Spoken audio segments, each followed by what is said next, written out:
ආයුබෝවන් මිත්‍රවරුනි සමාජ ආචාර ධර්ම යටතේ අපි පසුගිය වීඩියෝ තුලින් කතා කළා කෙනෙක් පළමු හමුවීමේදී කොහොමද ඔහුගේ ආකර්ෂණය දිනාගන්නේ කියලා.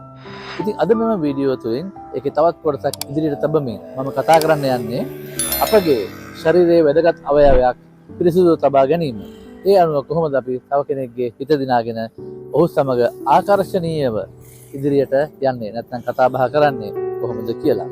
ඉතින් අද මම කතා කරන්න යන්නේ සම පිළිබඳවයි. සම කියන්නේ අපේ ශරීරයේ තියෙන විශාලම අවයවය. සාමාන්‍ය දැනීමක් විදිහට මම ඔබ දැනුවත් කරොත් සමයේ විශාලත්වය ගත්තාම මේක තියෙනවා වර්ග මීටර 1 සිට සාමාන්‍යයෙන් 3.5 දක්වා ප්‍රමාණයක් අපගේ වැඩිහිටියෙකුගේ ශරීරය. ඒ වගේම සමයේ බර ගත්තොත් එහෙම කිලෝග්‍රෑම් 3.5 සිට 5 දක්වා පමණ විශාලත්වයෙන් යුතුයි වැඩිහිටි පුද්ගලයෙකුගේ සමක්. මිනිස් ශරීරය ගත්තාම එයින් තියෙන ප්‍රයෝජන අපි දැනගන්න ඕනේනේ. අපේ අභ්‍යන්තර ඉන්ද්‍රියන් සඳහා ආරක්ෂාව සැපයීම, අපගේ අභ්‍යන්තර ඉන්ද්‍රියන්ට විස බීජ යාම වැළැක්වීම සමෙන් සිදු කරන ප්‍රධාන කාර්යයක්. ඒ වගේම අපගේ ශරීරයේ ජල මට්ටම පාලනය කිරීම, උෂ්ණත්වය පාලනය කිරීම වැනි දේවලුත් සම මගින් සිද්ධ වෙනවා. ඒ වගේම වැදගත්ම දේ තමයි හිරු එළිය මගින් අපගේ සමට නැත්නම් අපගේ ශරීරයට විටමින් D ලබා දෙන්නේ අපගේ සම. ඉතින් මේ සම පිරිසිදුව තබා ගැනීමේදී වැදගත්ම දේ තමයි මිත්‍රවරුනි අපි හැමෝටම දාඩිය දානවා. ඒක සාමාන්‍ය දෙයක්. එමගින් හමන ස්මෙල් එක නැත්නම් සුවඳ හෝ ගඳ අපි මේකට කියනවා බොඩි ඕඩ් එක. ඉතින් මේ අපේ බොඩි ඕඩ් එක පුද්ගලයාගෙන් පුද්ගලයාට වෙනස් වෙනවා. මේක තවත් කෙනෙක්ට අප්‍රසන්නව දැනුනොත් ඒක ඔහු අප කෙරෙහි ප්‍රථම හමුවීමේදී මෙන්ම ඔහුගේ හිත තුළ හැදෙන අප්‍රසාදයට හේතු වෙනවා. ඉතින් ඒ නිසා අපේ ශරීරයේ සුවඳවත් පිරිසිදුව තබා ගැනීම අරමුණු කරගෙන කරන මෙම වීඩියෝ තුලින් මම අද මේ සම පිරිසිදු තබා ගන්න ආකාරය තමයි ඔබට කියන්න යන්නේ.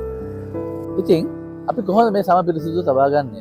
අපගේ ශරීරයේ වැඩිපුරම දහඩිය දමන දහඩිය ග්‍රන්ථි තිබෙන ස්ථාන අපි හඳුනා ගන්න ඕනේ. සාමාන්‍යයෙන් කිව්වොත් අපගේ සම රැලි වැටෙන තැන බෙල්ල ප්‍රදේශය, අපගේ අත යට ප්‍රදේශය, නැත්නම් කිහිල්ල අපි නැත්නම් ආම්පිට් කියනවා. ඒ වගේම ඉකිලි ප්‍රදේශ.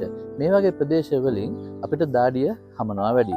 ඉතින් දාඩිය බැක්ටීරියා සමග මුසු වුණාට පස්සේ තමයි මේ ශරීරයෙන් එන බොඩි ඔඩ් එක දැනෙන්නේ. ඉතින් ඒ නිසා අපි මෙම ස්ථාන හොඳින් පිරිසිදු කර ගැනීම අවශ්‍යයි. අපගේ ශරීරයෙන් වහනය වන මෙම ස්මෙල් එක අඩු කරගන්න. දිනපතාම ස්නානය කිරීම අපගේ ශරීරයේ අවයව හොඳින් පිරිසිදු කර ගැනීම මගින් සම හොඳින් පිරිසිදු කර තබා ගැනීම අපිට කළ හැකියි. ඒ වගේම අපගේ ශරීරයේ බොඩි හේර්ස් මේන්ටේන් කිරීම.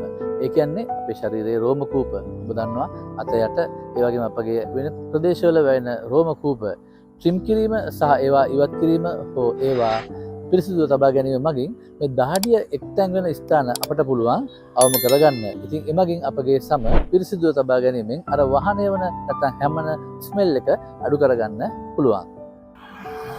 මිත්‍රවරුනි ඊළඟට වටිනම දේ තමයි අපගේ ශරීරය නැත්නම් අපගේ සම පැහැපත්ව තබා ගැනීම සඳහා අවශ්‍ය පරිදි ජලය පානය කිරීම.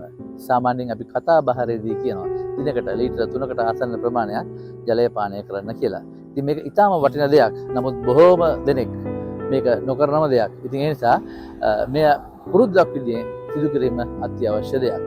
ඒ වගේම තමයි අපගේ ශරීරයෙන් හමන මෙම ස්මෙල් එක පාලනය කර ගැනීම සඳහා අපට පුළුවන් ඒකට සුදුසු ඩියෝඩ්‍රන්ට් එකක් භාවිතා කිරීම මගින් එම ස්මෙල් එක පාලනය කිරීම.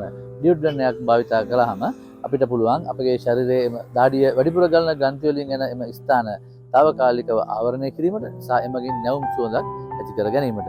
එම නිසා ඩියෝඩ්‍රන්ට් එකක් භාවිතා කිරීම ඒ වගේම අපිට පුළුවන් සමට ගැලපෙන පරිදි හොඳ මොයිස්චර් ක්‍රීම් එකක් භාවිතා කිරීම.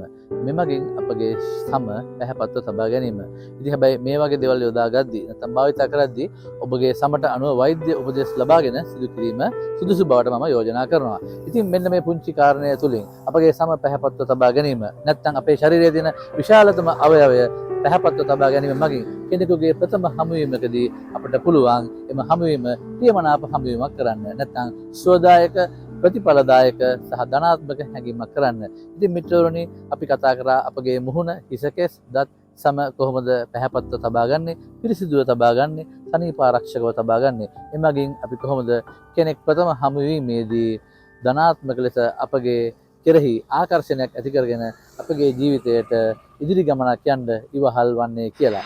සමාජ ආචාර ධර්ම පුද්ගල සනීප ආරක්ෂාව මෙවැනි තවත් වීඩියෝවක් සමග අපි නැවත හමු වෙමු. ස්තුතියි.